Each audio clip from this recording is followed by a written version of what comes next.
राम नारायण राम हा एक असा मंत्र आहे ज्याचा जप केल्याने मनाला शांती मिळते आणि कोणतीही नकारात्मक ऊर्जा आपल्यापर्यंत पोहोचत नाही। प्रत्येक व्यक्तीने हा मंत्र मनापासून जपावा। कोणालाही जबरदस्तीने मंत्र जपायला लावू नये। त्याला मुक्त सोडावे। जेव्हा त्याच्या मनात येईल तेव्हा तो हळूहळू जप सुरू करेल। त्याला 3 महिने लागो वा 6 महिने लागू द्या, पण तो किमान सुरुवात तरी करेल। राम नारायण रामचा जप अधिकाधिक लोकांपर्यंत पोहोचायला हवा। पृथ्वीवर एकच सूर्य आहे, एकच पृथ्वी आहे, एकच आकाश आहे आणि त्या आकाशाखाली राहणारे सर्व जीव, माणसे, प्राणी, झाडे हे सर्व एकसमान आहेत।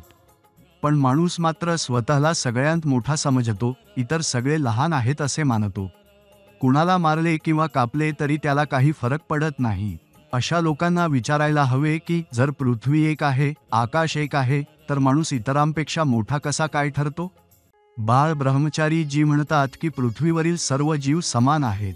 कोणी मोठा नाही, कोणी लहान नाही, ना माणूस, ना प्राणी, ना झाडे।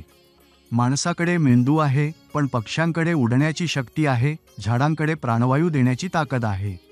मग माणूस कसा काय मोठा ठरतो?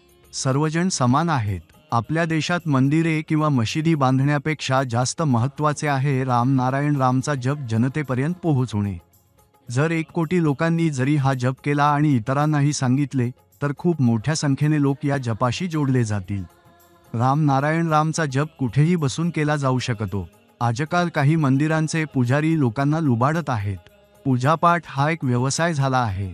लोकांनी मंदिर मशिदीमध्ये जाण्याऐवजी स्वतःच्या मनात असलेल्या देवाकडे माफी मागावी। त्या क्षणापासून त्यांचे चांगले दिवस सुरू होतील।